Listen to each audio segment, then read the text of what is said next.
plenty of evidence that Amber Heard committed not only physical abuse, but serious emotional and psychological abuse against Johnny Depp. These things are not in question. A lot of people try and say there was a lawsuit in 2020. That was a lawsuit between Johnny Depp and a news publication, not Amber Heard. And that's a very difficult bar to clear. We're going to do a legal analysis with half-Asian lawyer Bill Richmond next week, so I don't want to get into that today as far as defamation to prove. But today what we want to talk about is the truth and how this reflects in the current state of marriage and honestly men's rights. Men's rights. It should just be rights, but unfortunately now people said women's rights, and then if you say men's rights, they go, oh yeah, like you have it so hard. Well, you know what?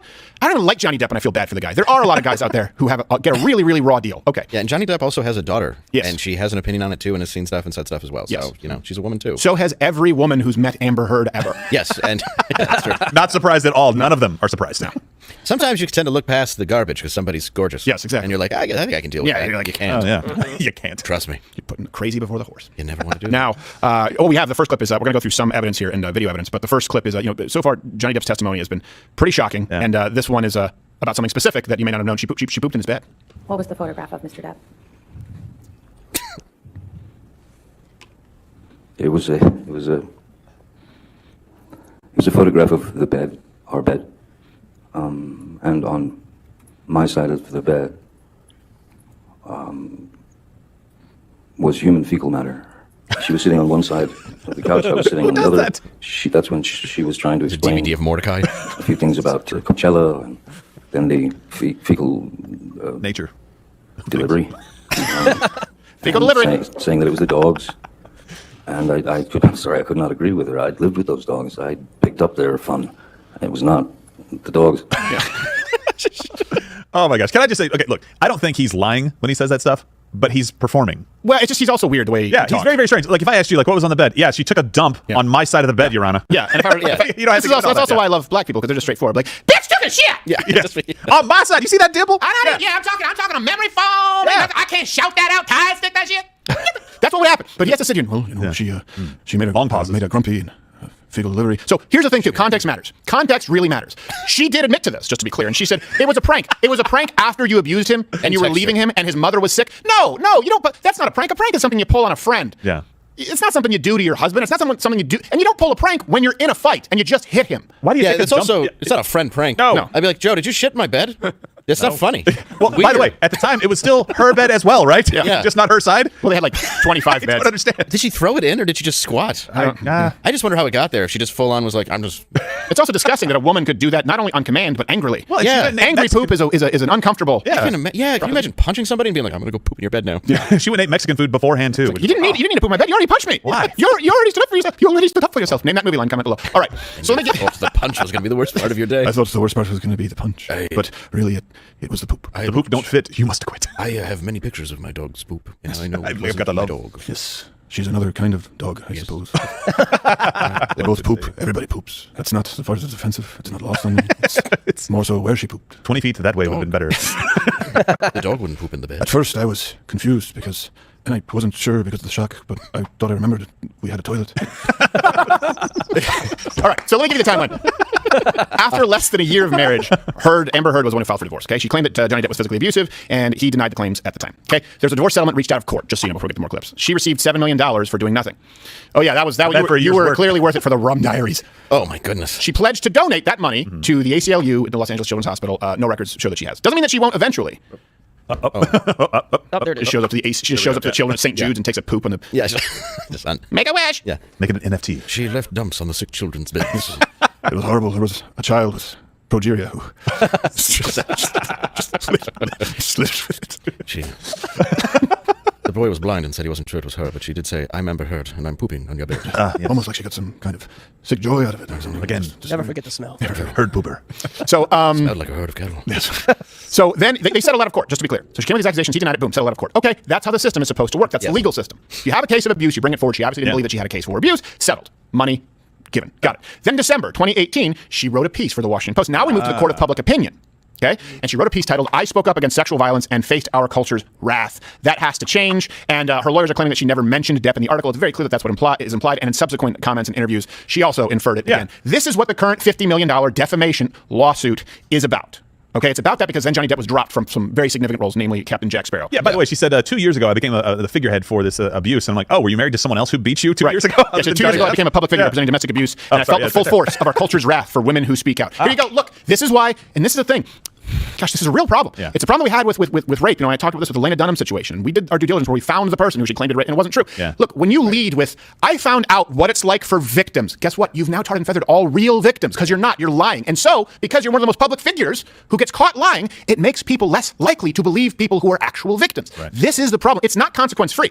It's not consequence-free just beyond you're a crappy person because you lie and you poop. It's the consequences hurt other women who are actual victims of domestic violence, not to mention the men who are victims of domestic violence, which occurs far more commonly. We'll get to that. Well, and I know this might be controversial, but I don't believe that you have the right to go out and say, obviously there are laws against this, right? And that's why he's suing her, but the damage is already done. You cannot unring the bell. Even if Johnny Depp wins this trial, Amber Heard went out, and for years he is seen as an abuser. Yeah. I understand when somebody is claiming rape, you don't want to disincentivize them, right, to do that and say, oh, well, you can't go out. I'm just saying, like, I can't do the same. I can't go out and say, no, I didn't. The you raped me or the you abused me comment is the thing that is going to be put in every single newspaper. Right. I'm never going to be able to get ahead of that ever, even if it's totally a lie. Well, and especially now, Kavanaugh. I mean, that was for all to see, and people still use it. Well, that's what I mean. Even if he is innocent, which I believe that he is, for the rest of the time he's now a wife beater and a rapist to a certain group of people in the country. Yeah. Because once you're that, you're always that. Well, don't you, as a journalist, aren't you supposed to have to substantiate your stories before you publish them? And it seems like in this case, this is the one time where it's like, no, you can just have somebody come out and say the one time. Well, not it's the one all time. times. A lot of CNN times. Daily. But seriously, you have to go out and get what 2 or 3 confirmations. A lot of times is what journalists are supposed to do. I mean, back in the day, I guess when journalists dox their family. Right, Like exactly. Just do that. They don't even do that with this. They just let this article go out, and they're saying, no, this is totally fine. And there was already a settlement. That's the problem. There's a settlement in court, and Washington Post goes, well, we don't care.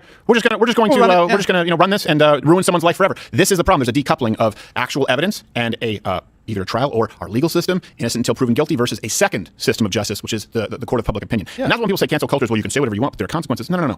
It's like saying, hey, you can go eat lunch wherever you want, but the bully's going to take your money and punch you in the face. It's like, well, then I'm not free to. Yeah. I'm not free to. So let's get to some of the evidence here that you may not have known. And actually, it would help if you comment below which parts of these that we're about to present did you know versus hearing it here for the first time.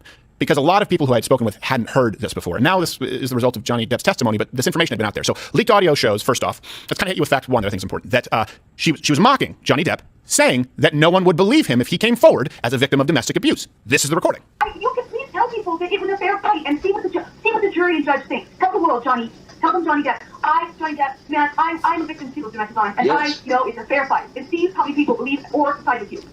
Yeah, and special thanks to, I think, Incredibly Average YouTube, or YT is a channel that posted that and kind of broke it. So here's the thing. That sounds, well, you know what, it's just he said, she said. Only, and this is another fact here, I guess number 2, I'll label them for you. Fact number 2, it's not he said, she said. It's she said in the audio that she hit Johnny Depp. Here you go. I didn't. What the talking about? And I watched you lie. And then I didn't punch you, by the way. I'm sorry that I didn't hit you across the face in a proper slap, but I was hitting you. It was not punching you. Babe, you're not punched. Don't tell me what it feels like to be punched. You know, you don't. It's been around a long time. I've been punched a lot. You didn't get punched. You got hit. I'm sorry I hit you like this, but I did not punch you. Reverse the roles. I did not you. I was hitting you. I don't know what the motion of my actual hand was, but you're fine. I did not hurt you. I did not punch you. I was hitting you. What am I supposed to do? Do this? I'm not sitting here. Am I? You are. That's the difference between me and you, baby. Yeah. Because you started. You are such a baby. Grow up, Johnny. Johnny. Physical fights. I did start a physical fight. Yeah, you did. So I had because.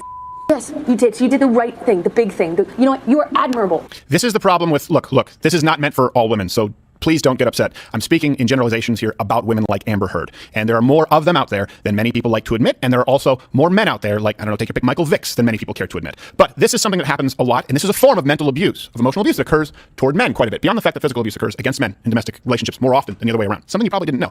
What she does is, I didn't hit you. I didn't punch you the right way. I hit you this way. And then what they do is they emotionally abuse someone and say, oh, you're such a wimp. Oh, I can't believe you're complaining about this. You think she might be a baby if Johnny Depp hit her? Closed fist or not? Do you think she'd be saying, I'm not a baby and wipe it? Or do you think she'd be, oh, how could you hit me? Oh! Think about that for a second. She's trying to say you're weak. She calls him a pussy because you're complaining about being hit. If a man hit a woman, if a man shoved a woman and then said, don't be a baby, and that's on a recording, that man would be seen as a monster. And rightfully so. But this also is really difficult for a man. Women need to understand this. Guess what? No matter how she hit him, if she were a man, she'd be hit back. That's why there's less domestic abuse in gay couples. Yeah. Because both have nukes. So. Oh, yeah, when gay dudes fight? Oh, yeah. It's just fists. So they're few and far between, because glad we got that out of our system. Let's go have sex with 15 guys. Right. But this is what happens. Centipede this out of our system. Imagine a conversation with a guy. Guys can't compute it where it's like, oh, so I hit you, I punched you, stop being a baby. They wouldn't get to the phrase, stop being a, before they got punched back. That's how it works. Amber Heard hit Johnny Depp. She deserves to feel the brunt of Johnny Depp defending himself, which he didn't do, like any man would. And because he doesn't, what's your choice? Defend yourself, in which case you lose your domestic abuser, or a woman who keeps coming and coming and coming, not only emotionally, psychologically, but physically, and then you're a weakling. It is a no-win situation, and that is why it is an effective form of mental abuse that women administer toward men. It happens a lot. Yeah, and he was trying to remove himself from the situation. She's like, oh, you did the right thing. Don't tell me what it feels like to be punched. I know. Yeah. I have never heard a sentence like this before. I didn't punch you. I was too busy hitting you. Yeah. I'm like, what? Oh, yeah. I'm sorry I didn't slap you correctly. I was hitting you. So you were punching me and not slapping me? Thank you. This is semantic. I go to the body rock! Yeah. I was roundhouse kicking you. Right. So you see her face break, though, because she knows that, she's lost the most important currency, which is her victimhood. Right. That's a good point. And it also gets worse. We'll bring one up where she actually faked being hit. So would you just hit the microphone? Hit the mic. Don't tell me what it feels like to hit the microphone. I just Amber Hearded my mic. So there's also evidence and testimony here presented at the trial that beyond being punched, a very serious finger cut injury that required surgery that Depp suffered. We all knew about this. I think the initial stories, remember that he got drunk and broke a bottle. I remember the media reporting this? Yeah. What actually happened is Amber Heard threw a handle of vodka at him. Here you go.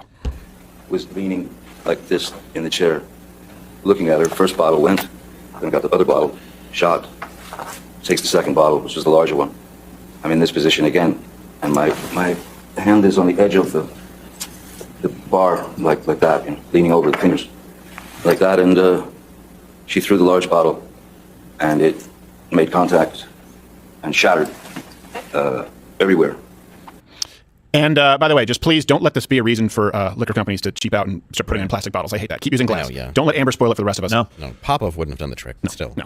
In case you think he's overplaying it here and he's, a baby, I warn you for people who are squeamish, here's a picture of the aftermath. Oh, we even blurred it. It was a little too rough because, it was down to the bone, and he got MRSA, he got staph infection, which you guys know I had on my foot. And you can lose a foot, you can lose an arm. Jeez. So, here we have, she clearly physically abused Johnny Depp. These facts aren't really in question. It's down to the bone, and here's a picture of the aftermath. Oh, we even blurred. In case you think he's overplaying it here and he's, a baby, I warn you for people who are squeamish, here's a picture of the aftermath. Oh, we even blurred it. It was a little too rough because, it was down to the bone, and he got MRSA, he got staph infection, which you guys know I had on my foot. And you can lose a foot, you can lose an arm. Jeez. So, here we have, she clearly physically abused Johnny Depp. These facts aren't really in question. What's in question is whether the reputational damages are enough to warrant him suing her. There really is no evidence to the contrary. And we'll wait for the rest of the hearing, but nothing as compelling as this. Certainly no admission in a recording of Johnny Depp hitting her. Yeah. Right. I was punching you in the face, not slapping you. And by the way, she admitted that she did punch him too, as well, to a physician. And he admitted to a physician that he was punched in the face, just to be clear. He did. People said, why would you lie to Johnny Depp to other people? Where he said, I got caught in an accordion door, but then he told the physician this is what actually happened. Because he was embarrassed. Yeah. Probably embarrassed because, he's been so psychologically abused that he doesn't want people to see him as a weak victim. Yeah. She wants to champion herself as a victim, and the man is afraid because, guess what? They're condemned if they're an actual victim. Fake victim, praised as a woman. Actual victim as a man, condemned. That's a bad place to be. It's a bad thing for both men and women in society. This is bad for everybody. Yeah. And you don't want to talk about the issues you have at home and that something's going on like that. There's a reason why he only told the doctor. It makes perfect sense. But he told the doctor, and she told the doctor. Well, and it takes basically Satan incarnate, Jada Smith, for us to see this kind of abuse can actually be going on. And you see somebody like Will Smith do something that is just absolutely crazy. And you're like, what in the world? But if Will Smith had just been acting out in this Jada stuff, like her videos hadn't been released and all this stuff that we now know about her, we'd be like, Will, what's going on, man? You're falling off the deep end, man. Yeah. Come on. But now we go, because she slept with everybody in Los Angeles and broadcast it. It makes sense. She might be a little She's just grumpy. pure. Well, and is there to make sure that he knows he's garbage every time he has something positive going for him. Right. I mean, the guy was there. It was Oscar night, and that's what she did to him. Yeah. He's like, you better get up there. It's like, you should go hit a man. Oh, that makes perfect sense. You should go hit a man to defend the honor of the woman who whores around with everyone but you. Yes. Who has no honor. And has been using ridiculous hair dye in her hair for 20 years and can't figure out what's falling out. It's a mystery. Yeah, it's not. It's alopecia. No, it's not. It's the turpentine. Yeah, it's the nonsense you've been putting in your head. What is this, paint thinner? I'm a fuck man. So here we go. So actual abuse that had taken place, we just heard. Now Amber Heard went as far as to physically fake abuse. So real victim, mocked, man.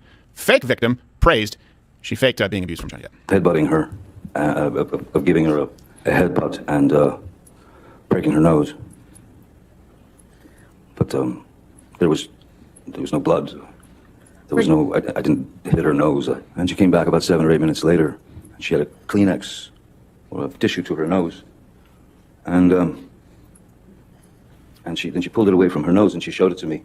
What was her reaction? Red. It was indeed like red color on the tissue. She took it away and she showed it to me. She said, "Way to go, Johnny! You broke my nose. You broke my nose." And then I pulled the Kleenex out of the trash bin, and I inspected it pretty closely, and realized that it was nail polish. It was nail varnish or polish. And then she took another poop in my bed. Yes, it was crazy. On both sides. Now I know that's just him saying it. I get that. The other issues that we've addressed, there's evidence. There's her admitting it. But I wonder why she's crying there. Is she crying because she's trying to keep up appearances and play victim, or is she crying because she realizes, like you were saying, it's done for you now. There's no more victim card. Well, she's a shitty actress, so the tears are real. That's true. Yeah. But she is the reason that people are looking forward to Aquaman 2. Yes. There's a 2? I hope not. I can't believe there was a 1. I know, It's the stupidest superhero ever. Oh, you talk to fish? Great. They used it on Entourage because they were like, no one's ever going to actually make this. Right. And then they did. We're safe. We don't have to worry about the licensing rights to the most useless superhero ever. Yeah. Next up, Aquaman in Medellin. The Aquaman Jaws crossover metaverse. That's the only place he's relevant. Awful. Deep Blue Momoa. Now, so here's another fact for you. This is where we are now due to the, maligning, due to the allegations from Amber Heard, which, keep in mind, the allegations that she made these in Washington Post after they settled out of court. Right. So they were completely unsubstantiated. To be clear, she never had to prove or substantiate anything. That's why I'm telling you there is no evidence, because she never presented any. She wrote an op-ed in Washington Post.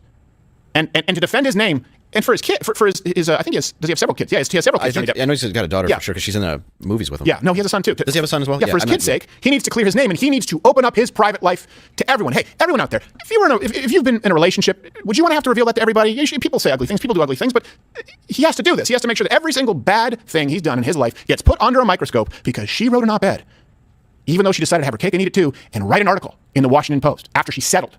She settled because she knew she couldn't prove it. She got her leverage, she got her money, and I said, you know what, but I'll also claim abuse. So due to that, Johnny Depp's career was ruined. Did you experience any consequences after the release of the op-ed? Absolutely. And what were those? Oh, I believe it was, I don't think it took Disney very long, maybe a couple of days, to announce that I had been removed from the Pirates of the Caribbean films franchise. Well, if only Johnny Depp had been banging kids instead of getting abused by women, they probably would have given him a new franchise. Yes, that's the Butt Pirates of the Bay Area. Yes. Yeah. Very big and fulsome. The Peter Pan version? Yes. Butt Pirates of Neverland? I never want to grow up. Great. Good. We're on the same page. Yes. Secret. So we never get old, kinda. There's graves. As long as you lost boys, stay lost. And boys. Bang-a-rang. So, Oh gosh, it's so terrible.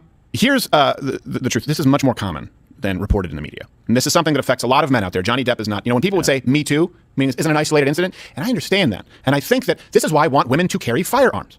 I want to, hey, by the way, is it WaltherArms.com? A sponsor. We just did it early on in the page. Is it WaltherArms.com, Walther Fire? Make sure someone can let me know the website because Walther's a wonderful sponsor of the show. You can't go and buy it on the website. Walther Arms. But you can go and buy accessories, and I do recommend you go to your local gun store. Just try it. That's always what I tell you. Google Walther PDP review. Google. Admonish. What? Because I got it wrong. Well, we I got it right for anything else. I went to bring. This is why I want more women to carry firearms, and this is why I carry a Walther. Everyone here does. They're incredibly reliable. They're a great company. They have the balls to support the show. I want to see more headlines that read, woman shoots would-be rapist than woman raped and left in a ditch. Right, yeah. That's very different from Aziz Ansari having a bad date. Okay? So do consider, just go to your shop and just try the Walther. That's all I have. Just try it.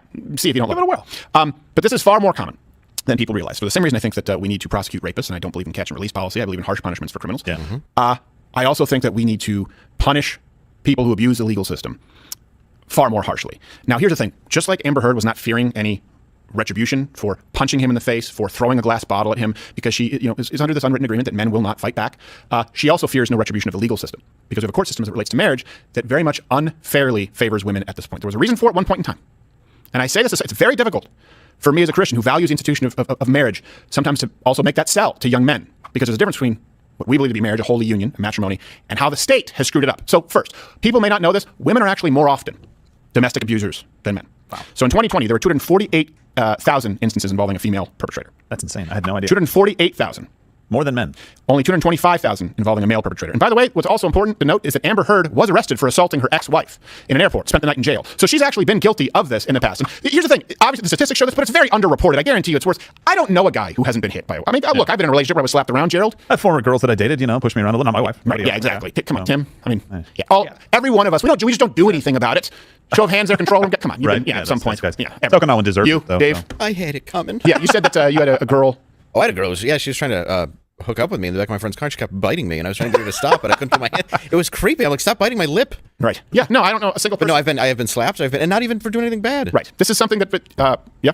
I was sucker punched in college by my girlfriend out of the blue. Really? I wasn't even looking at her. And Megan, I miss you, by the way. Well, come on, have some self-respect. Thanks. So this is exactly something that a lot of people, when we were doing the run-through for the show, we realized that this happened to almost every male that I have known has been. I hashtag me too. I was violated in the face. Yeah. Oh wow. Okay. All right. Wow, that's that's thank you for. I appreciate. It wasn't a call to everyone in the control room. Whoa. Yeah. No, that's enough. That's enough. We get the point. We get the point. We get the point. Yeah. You guys can get it. Clown deserved it, I think. Yeah. Had it coming. So this is something that a lot of people don't know. Women far more often commit domestic abuse. Here's something else. The court system, of course, almost automatically grants custody to a mother. We know that. Yeah. Single mothers, more often abusive toward children than single fathers. Shocking numbers. In 2020, 221,000 instances involving only the mother. 138,000 instances involving only the father. That's almost a difference of 100,000. Wow. Think about that. I don't think anybody knew. I would be very surprised if people watching right now knew that. All references are available at loudhousecutter.com, and who does a great job of this is Karen Strawn. I think it's Own Your Shit is her website. We'll make sure that we have it up. We've had her on the show. Just go run a search on Mug Club. YouTube probably won't show it with Loud House Crowder, Karen Strawn. She was the one who really sort of did the deep dive into these statistics. So you have women more often commit domestic abuse in relationships against men. That's a fact. Do you think that that's reflected in society? You have the fact that women far more often commit abuse against children than do the fathers. Do you think that's reflected in the custody system? Do you think that's reflected in the court system? So now we have two examples of women committing it, right? Or in movies, you see it's like an abusive father. I don't see a whole lot of abusive. And remember how I said that Amber Heard abused her ex-lover, her lesbian lover? Well, you said ex-wife. I thought we misspoke. Yes, there. No, her ex-wife. Really? Oh, yeah, she swings both ways. I had no idea. I should have mentioned that. It almost feels like it's a ploy to get his money. Almost feels like that. Yeah, she's just. So lesbian couples have the highest domestic abuse rate of almost any demographic. Do you know how scary that is with steel toe boots? Yeah, I know. Yes, and not to mention, I mean, you're wearing that plaid shirt from Orvis, they can get a good grip. Oh yeah. Collar chokes. Oh. It's like hockey fight. Yeah, it's like a noose. That's what it is. They're just pulling your baggy baseball tee over your buzz cut. And just grabbing the back of a mullet. Yeah. Who did your wife most look up to? Bob Probert. Well, okay, that makes sense. Just like her. According to the National Coalition of Domestic Violence, 43.8% of lesbian women and 61.1% of bisexual women have experienced rape, physical violence, or stalking by an intimate partner. And these numbers are off the charts in comparison to gay couples. So in other words, if you have a hierarchy, you have gay couples, the least amount of domestic abuse. Yeah. Heterosexual couples, right in the middle there. Lesbian couples. Now, you go, wait, what is it? What's the common denominator there? Okay, 2 women. Now we take that. Let's slide it over. Is it, they commit more domestic violence against men in heterosexual couples. They commit more violent abuse against children. So you start to see a pattern here. And I don't believe that it's because all women are inherently more violent than but I do believe that you have a lot of awful women like Amber Heard right now, who just like we talked about Ezra Miller. Think about this for a second. Just like Johnny Depp has lost his career, Ezra Miller, 10 police calls in the period of a year, whatever the hell it was, he gets off scot-free. Why? Because he's gay. That's one of the ultimate victim classes, so you get away with murder. Too many women feel as though they can get away with this. And by the way, you know who this affects most? Not just men, but women out there. Because I think there's a statistic recently, if someone can get it from the control room, I'm going by rote, something like 40%.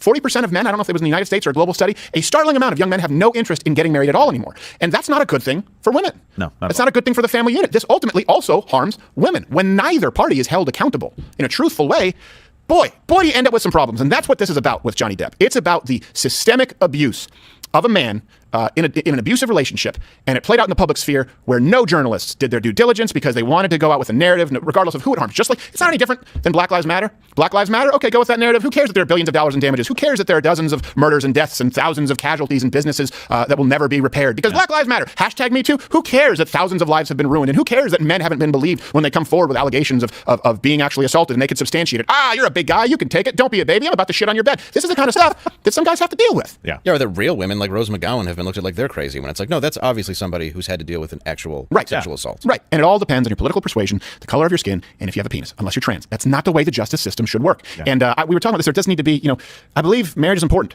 but for sure, yeah. I also think that you have a no-fault divorce. What does that mean? It means it's always the fault of the person who's the provider. Here's the thing. If two people go into a relationship, because you have it both ways, right? That's another example. If you both work, no one should have an issue with a prenuptial agreement. No. But what often happens is, you don't trust me. That's what Amber Heard said when he wanted a postnuptial agreement because she started acting crazy. She said, you don't trust me.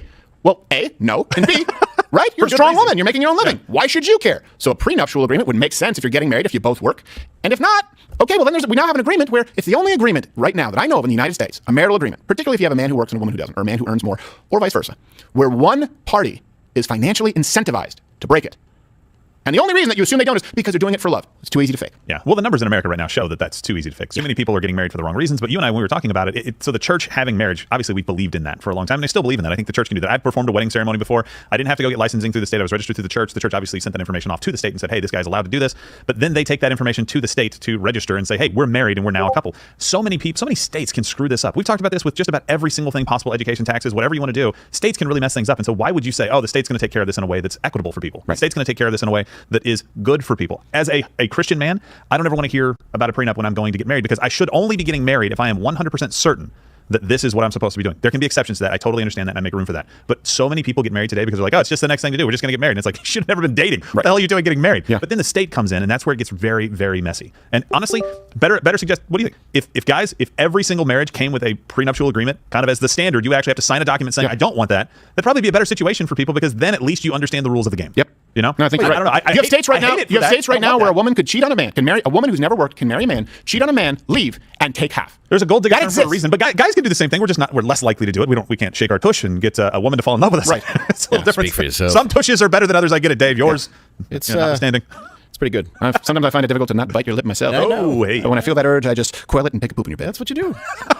I'm a bed pooper. I can't believe she took a dump in his bed. I can. This is a horrible person. Again, I this is got a $7 million. history. That's Disney money when you're like, I'll just give her $7 million to leave. Hitler's like, oh, that's a bit over the line. That's cruel. Oh, why would you do that? That's cruel. That doesn't make any sense. No, don't shit in any Elizabeth. Come on. Don't shit in the bed. She wants $7 million. What, for rum diaries? This is not right. She's destroying this man. It is. It's think of the, and I also think it's important. Think of the fear that he was living in. This is something else too. You see this a lot. Does this seem like a woman who's afraid, who's being battered and abused? When you listen to those calls, if you're afraid of a man hitting you and breaking your nose, do you take a crap in his bed? Right. Do you poke the bear? But look, this wasn't hard to find. This has been around for years at this point, and places like Variety still say, "Oh, privileged white male. Oh, look at how they're being pampered. Oh, poor Johnny Depp." At what point do we actually use the term of victim blaming? This guy, and I'm not even a Johnny Depp fan, so I know there are going to be a bunch of Johnny Depp fans coming over here on YouTube because it's one of the Michael Jackson fans. I hope that you appreciate that I have not liked a Johnny Depp film since I believe Don Juan DeMarco. It's a good movie. Yeah. Pirates 1? No. But Nick and I my heart breaks for the guy.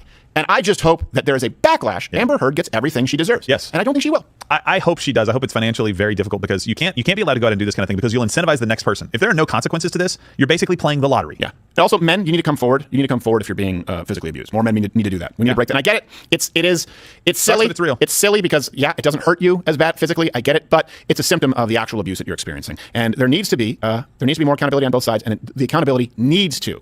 The North Star of all of this needs to be truth. And we are so far off the beam right now that we're seeing the destruction of the institution of marriage. And it's not because of two guys in chokers in San Francisco, even though it doesn't help. Now, well, men are also stupid and allow this to happen in a lot of ways because we also, white knight ourselves. Right. Because anytime there's a woman who can even act like she's in distress, think of a bar in your 20s where you don't know the situation and a girl's screaming at a guy, it's like, can I help you? You don't know what happened. Right. Like, guys involve themselves inside with a woman so easily that they've been trained over years to believe well, I'm hot and I can get away with anything and I can get any guy to stand up for me at any time. Yeah. And it's our own stupidity that has caused that. I mean, that's true. We think with our dicks and that's a huge problem in society. That's true. That is very true. Yes. But it is a huge, we do it to ourselves. well, sometimes it's a micro problem. It's a bigger problem for some people Sometimes who walk off a show problem.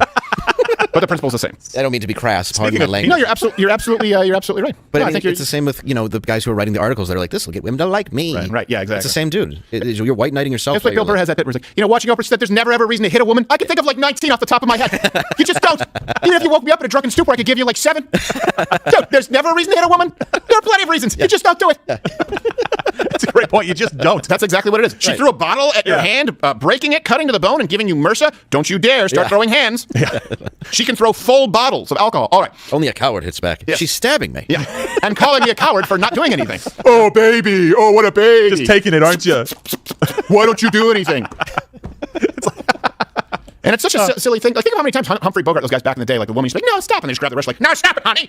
Yeah. You know what I mean? Now restraining, because when she was saying he headbutted her, he was restraining her while she was assaulting him. Now they want to accuse men restraining of violent women of the assault that they're committing. I don't agree with that at all. I don't agree with that at all. I think you absolutely have the right to restrain a woman who's attacking you. I'm sorry your wrists are bruised. You were trying to punch me in the nose. Yes. Yeah. I was trying to get you to stop throwing handles of vodka at me. Yeah. I'm sorry you're slightly winded from my bear hug.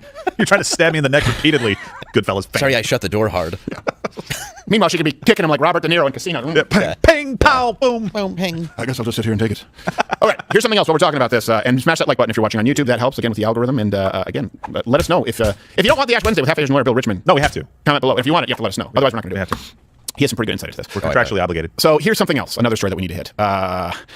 There is a college. I'm trying to think about a frame this because I don't want this to be crass, but this is reality. Just keep in mind that there's a difference between engaging in depravity and showing you what's taking place. And don't worry, we're not going to show you anything pornographic. No. Westminster College in Salt Lake City, which surprised me. That surprises me. Mormons as well. and porn don't usually go together. No, I'm surprised. Have you seen Mormon pornography? It's very boring. Is this the dog show? No, that's John O'Hurley. Oh. Yeah. Just his pornography is also bordering on unwatchable. Well, I tell you, I'm very much enjoying this penetration. Yes. So, my favorite so far. yes, as I wear my sombrero urban hat. Now, class. Salt Lake City, Utah, Westminster College, they're now offering a course in watching pornography. Here you go. According to that class description online, it says that they will watch porn together to talk about the sexualization from race to also gender and class, which has drawn in some curiosity and some criticism. Students pursue higher education to learn. I really don't think that it's that big of a deal. But this class at Westminster, you don't. with a direct name, porn, has drawn in the question of whether this is appropriate in higher education. I feel like a lot of my friends are super sex positive, and we talk about this stuff all the time. First, 0 people are surprised that guy answered that way. Yeah. Second, every boy in that class is just looking around at the women's reactions like, are you even know this? Yeah, like, I love her response. My friends are sex positive, and what does that even mean? also, the best grade you can get is 2 Ds. Yes. This is Thank the you. dumbest thing. I also don't know how bra sizes work because there are numbers and there are also letters. Yeah. I don't fully understand it. Don't get derailed on that. Oh, well, it's very easy to get derailed. I just love that. If one has to get derailed. By the way, do they need to offer a class on this in college? I kind of thought that. Well, they said hardcore pornography is True. as American as apple pie. No, it's not. It's more as German as strudel. Yeah. They're kind of at the cutting edge. I didn't realize that in college I had been doing so much homework. Right. And more popular than Sunday Night Football. Dave just got a doctorate. In the course, students will watch pornographic PhD. films together and discuss the sexualization of race, class, and gender. Here's the thing. Look, I'm anti-pornography, just to be clear. Yes. And people can be anti-pornography and still feel the pull of pornography and have struggled with it. Every single man in 2022 has had an issue with pornography in one fashion or another if you've ever used a web browser, okay? And there are resources. We had a great guest on Your Brain on Porn. So I just want to be clear about that. That being said, race, class, gender in pornography. You can't cheat the penis, okay? It's a veritable beauty weather stick. The only case to be made is that people of certain races are being sexualized because certain men want to have sex with them. Gender, because people like watching typically members of the opposite sex, gender, interchangeable, have sex. Class, I don't know. I haven't seen many pornography films where they come out with their pay stub. Well, it's there. Well, chances are, I already assume if you're in porn, you're not doing well. Well, I mean as far as it being No projected. offense to I mean, I anybody. guess if they mean, for example, one always takes advantage of the pizza boy. He's probably earning minimum wage. We But he had- works for tips. We had Pretty Woman, the class structure. I don't feel the No, but same kind of thing. I don't feel the sticky girl looking into the camera saying the name of the company is Yeah, exactly. doing well. Yeah. So, yeah. Oh, I'm really glad that I just had sex with all those people. Here are some stock tips. Yes. Yeah, there's. Have you heard of Ethereum? No, this doesn't happen. No, The point is, it's a stupid class. Surprised my Bitcoin YouTube page. It's a stupid class. There's a dumb professor. It's a silly school for doing it, but between yesterday afternoon and this morning, the school actually removed the exact course offering from the website. So this is the good news. This happened in a college, but these types of things also happen in high school, thanks to people like Live with TikTok, thanks to you sending your tips to tips@loudascrowded.com, where you guys send us tips and teachers are then showcased. And parents get involved, right? Where people say, this is absurd. So you can make a difference. This one happened really quickly. And just to clarify, I do not believe that hardcore pornography is a legitimate course to study. Also, and I know some people will disagree with me. They'll say, sex work is real work. No, it's not. YouTube, we're about to go to Thursday Mug Club Chat. My favorite day. YouTube, piss off.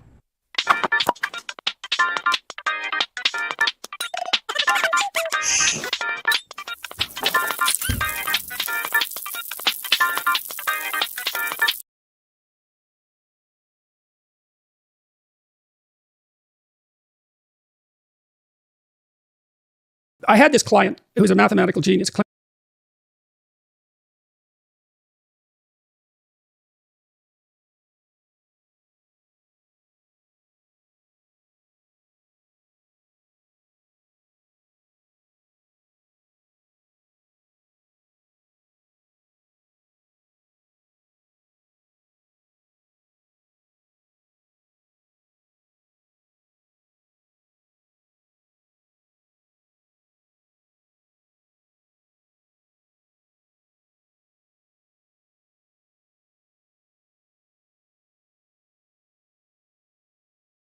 Well, I think that what I'm doing is very effective, and I think that a lot of people wanted to shut me down. They wanted to intimidate me into silence, and unfortunately for them, that's just never going to happen.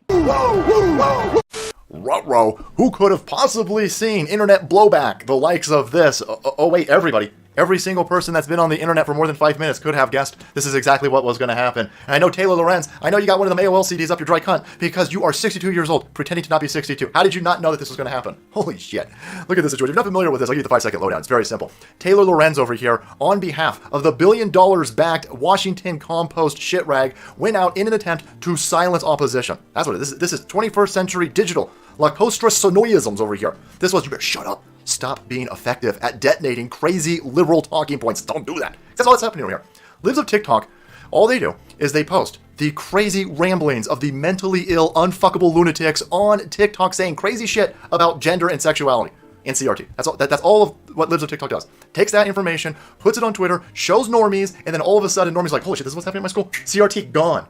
Goofball sexual orientation nonsense, groomer, and pedophilia protection, gone. And that's why Washington Post, that's why Taylor Lorenz, that's why they had to go out and silence and intimidate Lives of TikTok in an attempt to shut them down. And then who would have guessed that this was going to happen, by the way? Take a look at this. So, Taylor Lorenz on Twitter, did she delete this tweet? Did she post this and then delete it, or is it fake? We'll talk about that in a second. But here's the tweet that everyone's talking about. It says, After my whole family was doxxed again this morning, trolls have now moved on to doxing and stalking random friends I've tagged on Instagrams.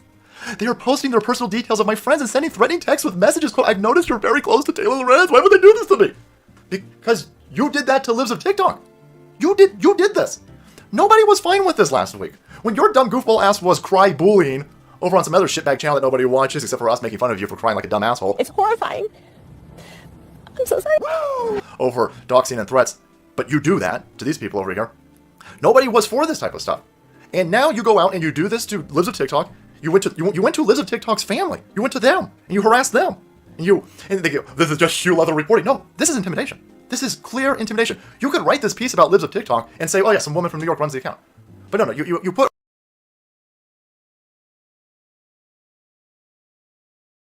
the absolute state of Twitter. Antonio Garcia, every item in this San Francisco Walgreens is under lock and key. There's practically nothing you can buy without having to call an associate to unlock something. I've never been in a country that lives this way. I gotta say, I'm from Romania. We are a little bit poorer than the United States as a nation, but we're a lot more rich in spirit. And yeah, we don't live this way either. I mean, poverty is not an excuse for something like this. I'm looking at it and my jaw is dropping.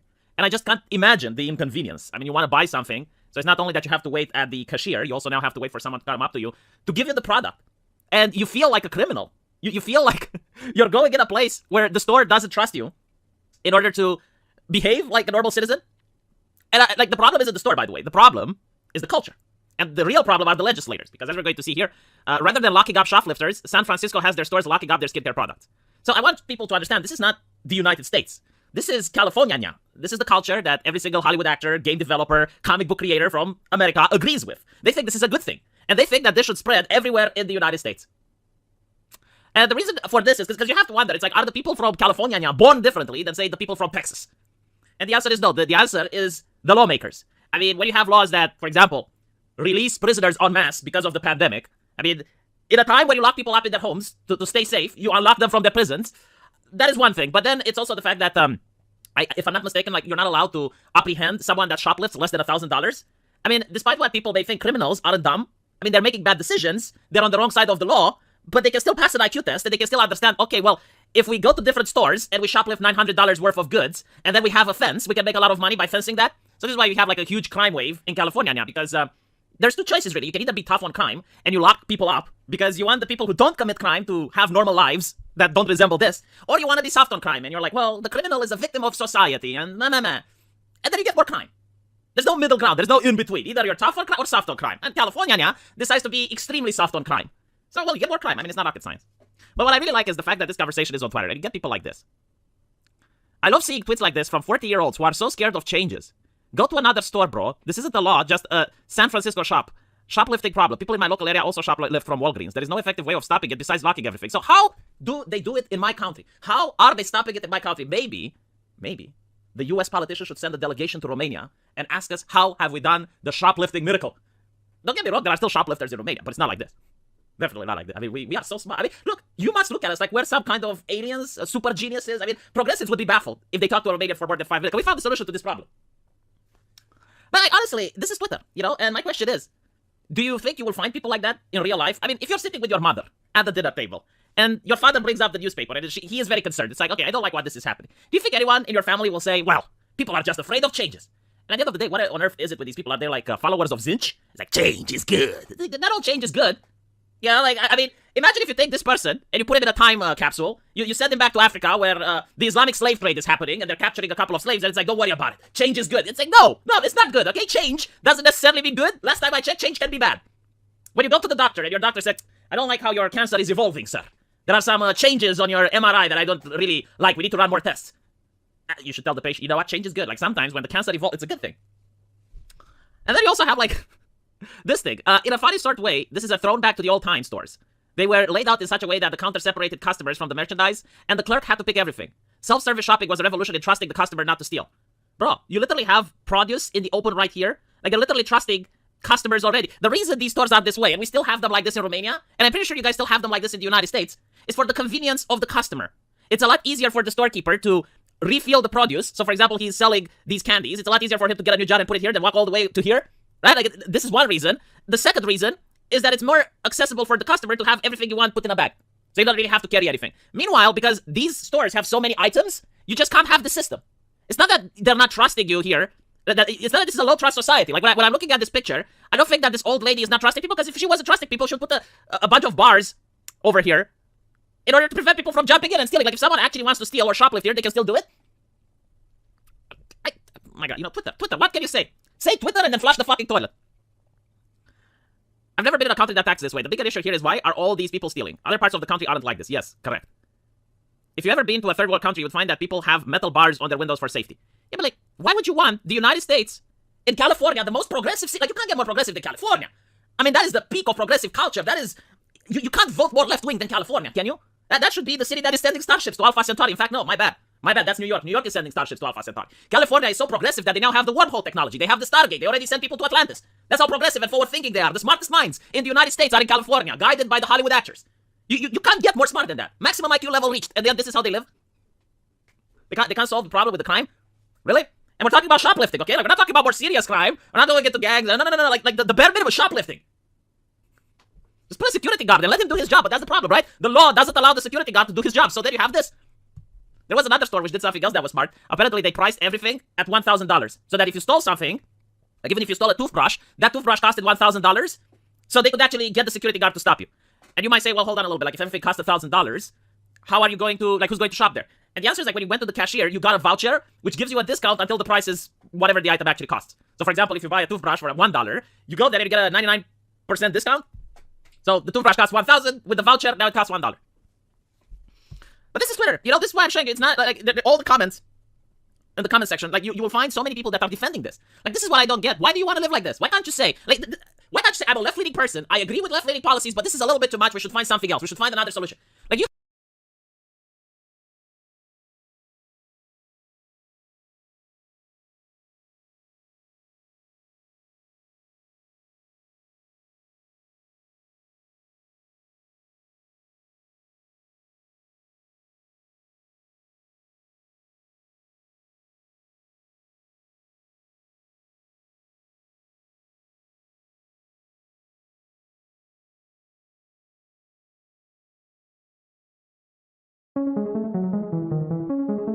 Elon Musk fortifying his move to buy Twitter. According to a report from the New York Post, the Tesla CEO is willing to invest up to $15 billion of his own money in his move to take the social media company private, and is looking to make his bid in the next 10 days. The left-wing reaction to Musk trying to take Twitter private has been comical, to say the least, Tim. Every time we identified censorship as the problem, all we would hear would be, oh, go get your own platform. So Jason Miller launched Getter, and what was the reaction from the left on social media? They mocked it and said, oh, you guys have a good time over there. And now Elon Musk says, you know what, I think I want to buy Twitter. And all the left can do is say, no, you can't do that. So it's completely and totally broken. Twitter cannot be fixed in its current state. It has to be torn down to its core. Leadership, the board, senior leadership, middle leadership, even down to the programmers and coders. There is a real rot at Twitter.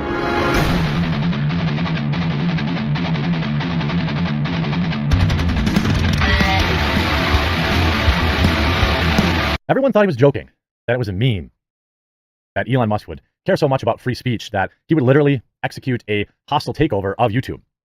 Well, my friends, nobody thinks he's joking now, as this morning it was reported that Elon Musk has secured a $46.5 billion financing commitment to acquire Twitter Inc. and is considering starting a tender offer for its outstanding shares, filing with the US regulators just showed. I don't believe that Elon Musk is interested in buying Twitter to make money. I don't think that Elon Musk was interested in SpaceX to make money. Starlink is going to make him money. I live out in farm country, and I'm happy to have Starlink. But this is actually monumental. This via the Daily Wire. Musk announces he's secured funding for Twitter, details potential next move to work around unresponsive board, meaning this is going to happen. Tesla CEO disclosed Thursday that he has received a commitment letter for $46.5 billion in funding to purchase Twitter, and is eyeing a workaround since Twitter board has been unresponsive to the billionaire. Musk made it clear in the SEC filing that he's offering and exploring a tender offer to acquire shares of Twitter directly from shareholders, though he said he hasn't decided whether to do so. Twitter's board of directors last week adopted the poison pill to thwart Musk's bid for a takeover. The board adopted a limited duration shareholder rights plan, which gives Twitter's existing shareholders, except for Musk, time to purchase additional shares at a discount. The desired effect is to dilute Musk's holding in the company and make the cost of takeover higher or even prohibitive. Earlier this week, Musk gave the world a cue in his potential move to make a tender offer, tweeting, "Love me tender." Well, it's going to be interesting now. I haven't seen any tweets. He's been kind of quiet, at least in terms of purchasing it. But now that this is out, it's going to be very interesting to see the way the market reacts. As predicted, Twitter is up. For the 5-day, though, it is down. People still unsure if it's really going to happen. But he lays out funding for ambitious Twitter takeover, $25 billion in loans, $21 billion in personal equity. Elon Musk has lined up the funding he needs for the proposed takeover of Twitter in a new filing with the SEC. Now, a lot of people initially said, quote-unquote experts said that he just didn't have the money to do it. Well, certainly looks like he does. The funding is provided through 2 debt commitment letters from Morgan Stanley Senior Funding, in which the bank commits to offering a series of loans worth $25.5 billion. The remaining $21 billion will be written in a check by Musk himself.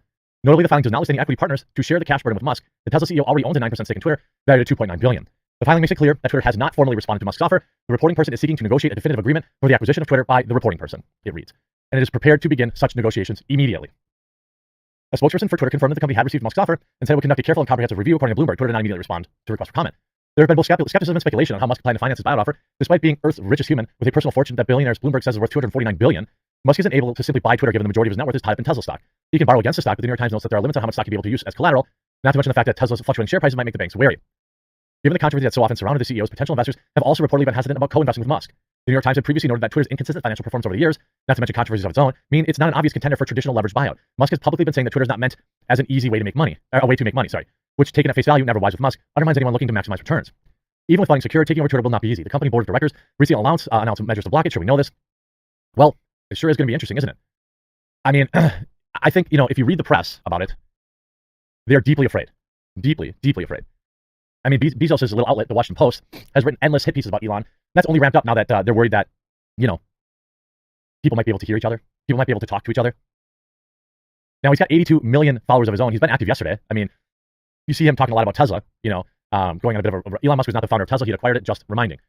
Just semantics. He invested in a glorified kit set car manufactured with unworkable tech. He fired the founder before the company died. Then he changed the business model, raised significant money, forged new technology, and created a wholly new industry. That's what founders do. Elon writes, not even close to that. It was a shell corporation with no employees, no IP, no designs, no prototype. It was literally nothing but a business plan to commercialize AC's propulsion T0 car, which was introduced to me by J.B. Straubel, not Eberhard. Even name, Tesla Motors, was owned by others. If filing a shell corporation constitutes as quote founding a company, then I'd be the only founder of PayPal, since I filed the original incorporation docs for X.com, later renamed PayPal. That's not what founding means. I mean, I appreciate that. Elon is out here just kind of picking his spots and debunking whenever there's like an overarching narrative from him or about him. And I think you want that in terms of, man, I always love watching SpaceX landings. I've probably seen 100, maybe more, but they're always awesome. The media is afraid. You see, it isn't really affecting his Tesla stock, is it? Up $57.67 today, nearly 6%. Man, I wish I would have bought in earlier. I even own a Tesla with another one on the way. Why didn't I invest? Why didn't I invest? The only thing holding really Tesla back right now is production. It's not interest or orders. Eventually the grid will hold it back, and unless our government, adopts more nuclear power. But that's a different topic for a different video. For right now, I'm very happy to hear that he secured the funding, but that doesn't really change much, does it? The board still has to accept his offer, which they continue to ignore. A tender offer still requires all the individual shareholders, or a large portion of them anyway, to sell their stock to him, to go out of their way to sell their stock to him. And eventually, essentially you're not talking about Joe Schmo or Uri who has 12 shares of Twitter or something like that. His tender offer has to be aimed at the people that have huge chunks of stock. Because somebody who owns $2,000 in Twitter stock isn't going to lose their mind because they can suddenly get $2,400 for it. But somebody who has $100 million in Twitter stock may strongly consider being able to sell it for, $400 million. Or it's not actually $400, it's 20% premium. It's a $54. You get what I'm saying? He's really aiming at the big stockholders here, I would assume. Maybe I'm wrong though. It's been interesting to watch, and now that we know he's got the money, this is no meme and things are going away. Hope you enjoyed this video. If you did, make sure you click that red subscribe button down below, and we'll talk to you again real soon.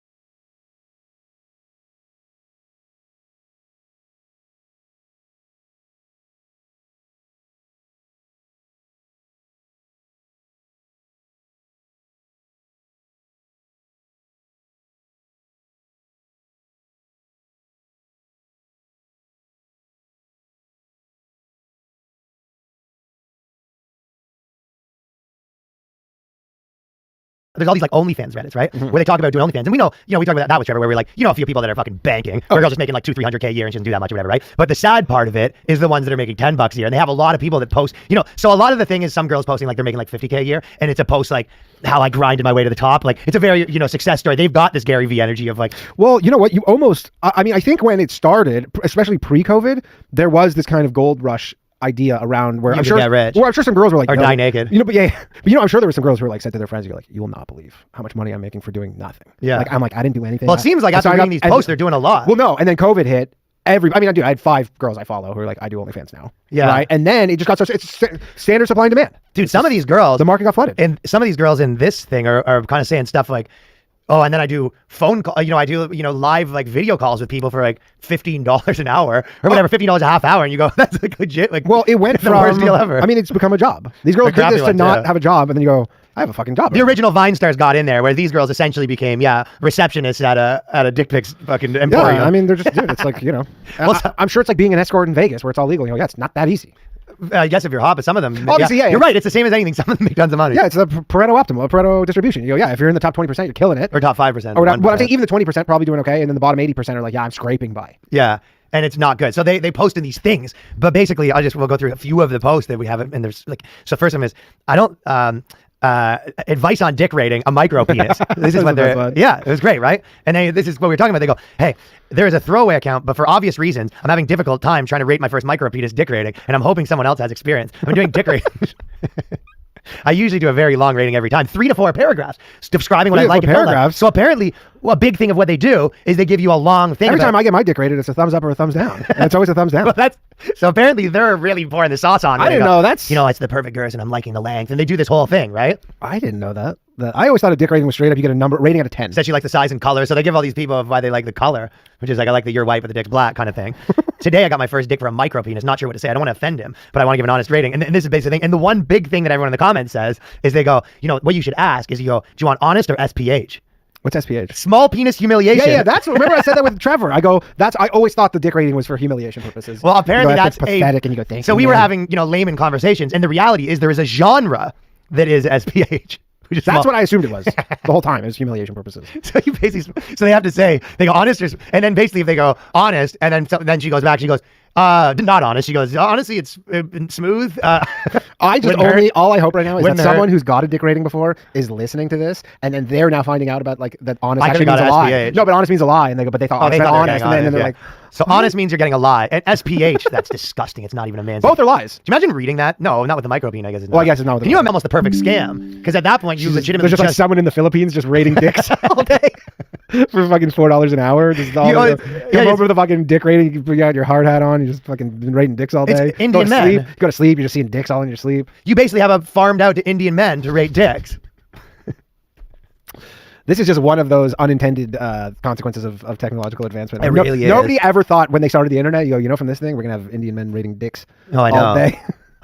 Well, it's always you see those photos where it'll be some lady and she works at like a dildo emporium. Yeah. You think there's like dick rating sweatshops where it's just like some dudes just gets dropped like a giant file folder of just printed out dicks, and you go, you better fucking get rid of this. Is your quota for the day. And he goes, sir, I can't rate this many dicks in a day. You're gonna fucking better, or he's gonna take your job. Look how many dicks he's rating. And the guy's just like, bang, bang, bang, bang. Speed rating. Yeah, and then they come and hey, you've been saying the same sentences too often. You know what I mean? Yeah, are you giving too high ratings? You go, not everybody's a fucking 9 out of 10, dude. It is a bizarre, scenario they got going on over there. And then this other person venting. So this is some of the things that she's saying. She goes, you ever go on a page and start posting and get banned, or they say some rude crap? So there's a lot of these OnlyFans pages, right? And this girl says, I was banned from a booty page because it said no fat women. Well, excuse me for being a big girl. So this girl, this is sort of the life they're living. That's unfair. She's a big OnlyFans girl, and she was on some hot girl page, and they said no fat chicks. So it's weird that in the porn world, she thinks she has booty. Because it's a constant in that sort of world. It's this constant clash between we're empowered and our job is to be like sluts for dudes, right? Yeah. So it's on their terms, right? Yeah, because but then things have started getting not on their terms, and then they're like, oh. Well, they're saying fat women's amazing, and then this person saying, hey, this page is for not fat people, and she's like, well, why? Because no one wants to look at you. Yeah, you go, you're a niche in this world. Yeah, and this ain't that niche. This is its own niche page, which is hot chicks. Yeah. Yeah, and then I don't like hearing that. The other one, they said, it's hard not to take it personally. I've been doing this for 4 months now, and I've just lost my best paying subscriber. He bought many dollars worth of custom content, and for some reason he dropped off my $8 subscription price. So she's sort of mourning the loss. We feel like that with Patreon. Yeah, right? I mean, that's part of the game. You got Cat, looking forward to G.I. James. Thank you for everyone who takes time to watch this, whatever this is. From 2 days over, shooting his latest fat burning supplements, anything in it which could cause an undesirable increase in heart rate or sensation of anxiety. Just vent. Sylvester Stallone has jumped on the NFT train. Not you, too, Sly. Life lesson: if you really like a movie star, avoid all their social media. And I'm not pouting to cameras, just the suns in my eyes. When you see the final boss.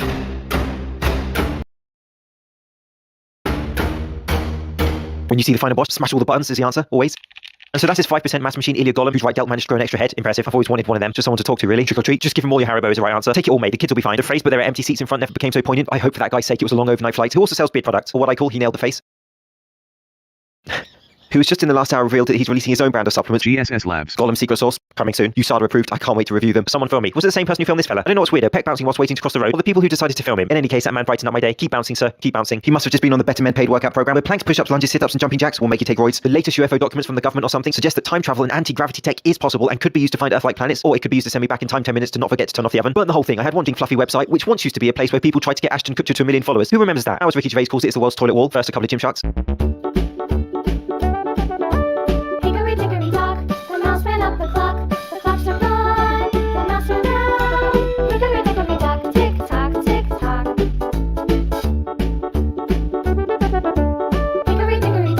You see, you learn something new every day. What a load of balls. Don't worry, the plate strip has knee pads on, safety first and all that. And this dude's even got his energy drink ready for the post-workout metabolic window. When your mum gets you a test booster for Easter, mum, couldn't I have just had an egg? I mean, come on, mum, these natural test boosters don't work. At least get your son a valid libido enhancer, good parenting and all that. Imagine what his birthday present is. Or actually don't. That sounds like an episode of Jerry Springer. And so I've recently been looking at female fitness influencers. Shut up, behave yourself. And it's just as deceptive as we see in the male fake natty supplement peddler world. Pra mim, chega até ser feio fingir que tá fazendo direito. Cardio todo dia pra você treinar bem, pra você ficar seca, ficar gata. Por isso que você faz cardio. Pra você treinar bem. I don't understand a word of that, but I can guarantee you that her results were not due to sweating cream and a sweat belt. Passion in her voice as she's straight hustling her audience for money. Por isso que você faz cardio. Pra você treinar bem. And so Portuguese is a beautiful language. If you understand what she said, please let me know. It can't be good information. Hey! Introducing Vivi Winkler, digital creator. 4 million 13-year-old boys are following her. Hashtag influencer. And so I think she must be a fitness competitor. She is an enhanced athlete for transparency. And young women looking to fitness celebrity should also be given that information so they are not misled and waste their money on stuff they don't need. But if you are skeptical of the importance of the apps of steel gel, don't be, because Anne Freitas also sells it. And she's a natural bodybuilding champion that uses natural supplements, obviously. And she claims localized fat burning from it, which of course is terrible information, but it clearly works. Again, she is enhanced for clarity for anyone looking at this type of stuff and wondering if they should buy it. The good old diet, exercise, and spot fat reduction cream said no evidence base ever. And you can also apply it to your glutes, as this overly thorough video tutorial demonstrated. And so I don't know where to start on this one. The Toys R Us weights, the itchy supplement, or the lack of ankle mobility, who sell supplements and products to people that were in no way a vital part of how they achieve their results. And in all seriousness, I don't think that an individual beta-alanine supplement is necessary for people. Of course, you do get it as one ingredient in pre-workouts, which is fine. It is evidence-based for muscular endurance, but it does have that itchy side effect. I just don't see why you would need to take and buy an individual beta-alanine supplements, unless you want to join your dog shuffling across the carpet, of course. Fat loss happens as a process of thermoregulation. I have science-based videos explaining lipolysis, the breaking down of body fat, and beta oxidation, the burning up of fat for energy. Don't buy creams, belts, and pills. Just do the basics well and consistently. And she also sells a BCAA, as if I'm not going to click on that. Incognito mode, clear cookies, clear history. 2,5 de aminoácido por dose.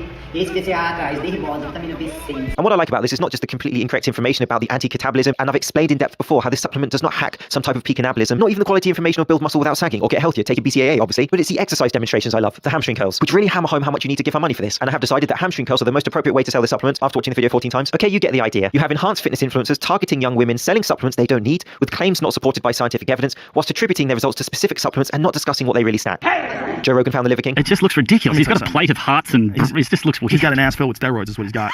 Yeah, he should have a big plate of steroids next to it. That is not a natural body. Of course it's not. That guy is shooting all kinds of shit into his system to achieve that kind of physique. Completely. Living off the 9 pillars of health and sustainability or whatever the f is, like liver and testicles and drinking blood. And like it's a gimmick. It is. That's a gimmick, that guy. Gimmick. That's the word I was looking for. Talking of gimmicks, Ruki Bazuki. When people told him to stop putting oil in his arms, they didn't mean this, mate. People won't take him seriously at the stacking competitions now. I found Joe Society's next sponsored athlete, Vivi probably sells a cream for that. At what point should this man's phone be confiscated?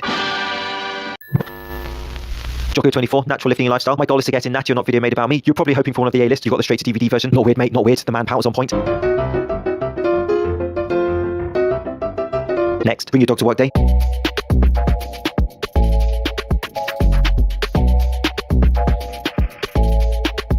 Rover checking the form there. That's what we call a pause deadlift. Thank you for all your dad jokes. This is Shredded Sports Science.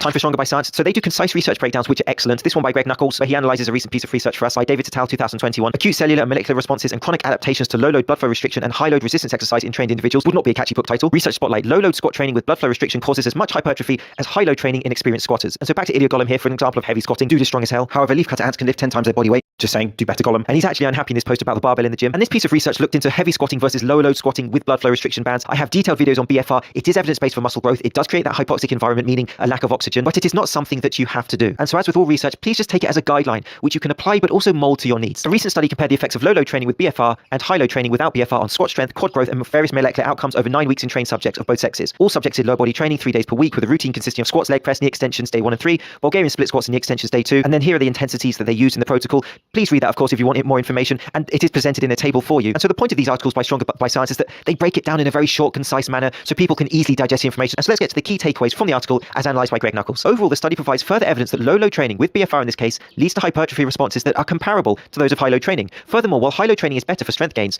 low-load training should be sufficient to at least maintain strength. That's good news for lifters who resort to low-load training when they can't train with heavier loads for a period of time, whether that's injury, for example. Finally, this study provides us with evidence that low-load training can cause a robust growth response even when it's not performed to failure. And so some very interesting ideas there from David et al. And these research articles from SBS are really easy to digest. Again, this does not mean that you get rid of your high-load squatting and replace it with low-load and BFR. That is not how to take it. It's just different options for you. Ideas. And for people who cannot high-load squat or who don't want to high-load squat for their own personal reasons, they can have the confidence that low-load squatting, of course, can build muscle. And if you want to use the BFR bands, then there is an evidence base to support it. Pra você treinar bem. Hickory dickory dock, the mouse ran up the clock. The clock struck one, the mouse ran round. Hickory dickory dock, tick tock.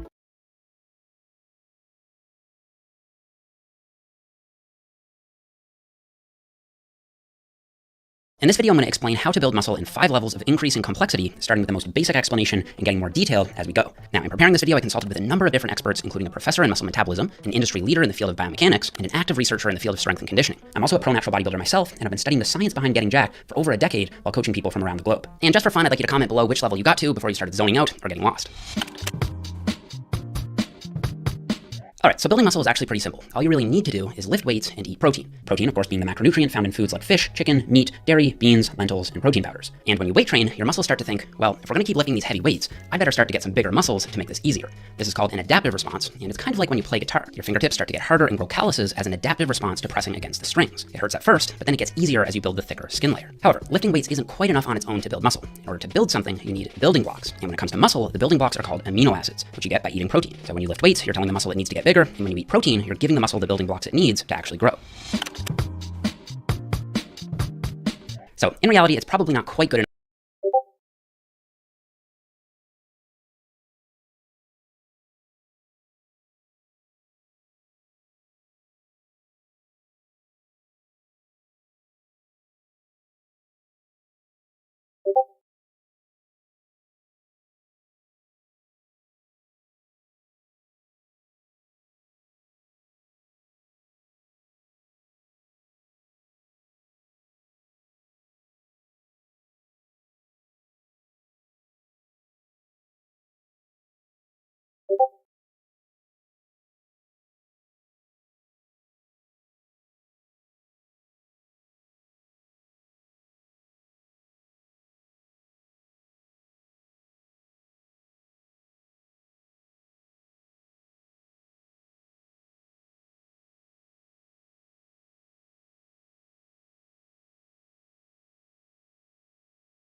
Hello InfoPerson, this is Anton, and so today we're going to be talking about this somewhat unexpected discovery of what seems to be the largest bacterium ever found, the bacterium residing in various mangroves of a French island known as Guadeloupe. But what makes this bacterium extremely strange is the fact that this is a single cell that's visible with a naked eye, which sort of creates a problem for our definition of what a microbe is. By definition, microbes are actually not supposed to be visible with a naked eye. But in the last couple of decades, a lot of is that's visible with a French eye of what seems to be the largest bacterium ever found. Anton, and so today we're going to be talking about this somewhat unexpected discovery of what seems to be the largest bacterium ever found, the bacterium residing in various mangroves of a French island known as Guadeloupe. But what makes this bacterium extremely strange is the fact that this is a single cell that's visible with a naked eye, which sort of creates a problem for our definition of what a microbe is. By definition, microbes are actually not supposed to be visible with a naked eye. But in the last couple of decades, a lot of different scientific teams discovered some really unusual species across the planet, with some of them being gigantic in size. And so let's discuss this discovery of Thaiomargarita magnifica in a little bit more detail and talk a little bit more about what we know about this bacterium. But I guess first of all, this is obviously not the first discovery of a giant unusual bacterium. The first one was back in 1999, the study about which you can find in the description below. And since then, the scientists have been able to find quite a lot of these very strange, very giant bacteria, with the genus itself now referred to as the Thaiomargarita. The type of bacteria we normally find in extremely hydrogen sulfide-rich environments, including places like mud volcanoes, which are normally quite rich in a lot of sulfur and methane. With all of this bacteria being what's known as the camolithotroph, they usually use a lot of different chemical reactions and use a lot of reduced inorganic species of sulfur in order to create metabolism and to essentially produce energy and then fixate all of the carbon into various types of biomass. Or in other words, these bacteria rely on very specific chemical elements for their survival. With the name itself, Thaiomargarita, meaning sulfur pearl. With the name coming from these sulfur granules that you see right there that produce a lot of different scattered light. And although some organisms, such as for example slime molds, can also produce various very large formations that sort of resemble a single cell as well, in this case, this is technically a combination of different cells grouped together, which by the way you can also learn more about from one of the older videos on the channel that should be somewhere in the description below. But unlike the slime mold, this here is a single cell, a very large cell, and a cell that seems to include two parts, two very unusual sacs, with the larger sac containing roughly around 75% of the volume of the bacterium and mostly being water, which is actually probably why the bacterium can grow so large. But the smaller sac containing all of the required DNA and all of the proteins needed for the cell to function and to grow. With this beautiful image right here sort of showing us how all of this compares to, for example, a typical tardigrade. Or here's how it compares to, for example, a typical fruit fly. And when the scientists originally found this particular bacterium, which was actually over 5 years ago, they actually thought that this was probably some kind of a fungus. They didn't think it was a bacterium. Mostly because on average, a typical bacterium is about 0.001 millimeters in size. But the biggest Thaiomargarita magnifica so far was found to be nearly 2 centimeters. Approximately 50 times larger than the last giant bacterium discovered. 2 centimeters is of course almost an inch. And in this case, 2 centimeters is probably not even the record. The scientists in this case believe that because of the way that this bacterium reproduces, and if it's not touched by the wind, if it's not eaten, if it's not moved by something, or if it's not washed away by water, it could theoretically grow even larger. But the question here is of course, well, first of all, how exactly is this possible? How can this bacterium exist? And how exactly is it able to function and to become so extremely large? Because for the longest time, various microbiologists have always believed that in order for bacteria to survive and to be very successful, they actually have to be relatively small. Mostly because they eat, they breathe, they get rid of various toxins through the process you see right here known as diffusion. And in order for diffusion to be functional, the object has to be relatively small. And so because there's actually a limit to how far away various molecules can travel inside the cell, if the bacterium is really large, it's just going to be unable to provide enough energy or various resources for certain parts of its cell. And so one of the major discoveries coming from these various giant bacteria was in regards to how they adapted to this. It looks like for the most part, most of their really important cellular contents are actually mostly located on the outer cell of the wall, with pretty much everything in the middle being the water-filled sac. Whereas some other giant bacteria have found a different way to deal with this. Inside of their cell, they usually have really large vacuoles, each filled with various life-supporting chemicals, including various types of nitrates needed for the cell to function. In other words, various types of gigantic cells seem to have discovered different strategies in order to still be chemically efficient, even though their size might limit their functionality. But when it comes to this particular bacterium, there were some other things that were very unexpected and extremely unusual. For example, their genome. It seems that this bacterium contains approximately 12,000 genes, which is about 3 times the amount that we expect from any bacterium. And it also seems to contain approximately 500,000 copies of its own DNA, all of which, compared to other bacterium, is extremely unusual. To be more specific, it seems that there are roughly around 11 million bases, compared to approximately 4 million bases in a regular bacterium, each able to then produce 12,000 different genes. And remember, we think that there are approximately 23,000 genes on average in a typical human body, so 11,000 genes for a bacterium is quite a lot. But the other surprising difference between this bacterium and everything else we know in nature is the fact that, well, here there seem to be 2 different containers, 2 different types of sacs. One of them is responsible for containing a lot of proteins and DNA, the other one seems to contain mostly water. And this type of an unusual structure has never actually been seen in a typical bacterium, mostly because usually the DNA and everything else in the bacterium simply kind of floats around on the inside. So we don't really expect any complex structures from any bacterium in nature. And that's of course the main difference between so-called eukaryotic and prokaryotic cells. The eukaryotic cells we're made out of are more complex and they do have a lot of different structures on the inside, so-called organelles, with nucleus being responsible for the DNA storage. And so by finding a structure that seems to have membrane and protects DNA and other proteins, and seems to be present in the bacterium, to some extent hints on the potential connection between eukaryotes and prokaryotes, or basically between bacterium and more advanced cells. With some scientists already kind of suggesting that maybe this is that missing link we're looking for in regards to the evolution of life on the planet. Although I guess the other side of this argument is that maybe this is just a really strange organism, something that has evolved in a very strange way. As a matter of fact, it could be an example of what's known as convergent evolution, when different types of species or different types of organisms evolve a similar feature. In this case, maybe it's a bacterium that evolved to have a cell protecting things like DNA, kind of similar to how eukaryotes evolved nucleus as well. And by then increasing in size and evolving in larger and larger structures, he might have discovered a very successful evolutionary strategy. Something that we just don't really understand yet. Either way though, this is an extremely exciting discovery, and potentially represents one of the most unusual bacterium found in the last few decades, or possibly ever. A bacterium that we've never seen before, and a bacterium that's going to be answering a lot of questions about life on our planet, and more importantly, how life could maybe evolve on other planets as well. The idea known as astrobiology. But we'll actually talk about this in some of the future videos, so on that note, check out all of the relevant links in the description below, and similar videos on this topic somewhere in the description as well. Thank you for watching, subscribe, maybe share this video with someone who loves learning about space and sciences, and maybe come back tomorrow to learn something else. Support this channel on Patreon by joining channel membership, or by buying the 1% t-shirt you can find in the description. Stay wonderful, I'll see you tomorrow, and as always, bye bye.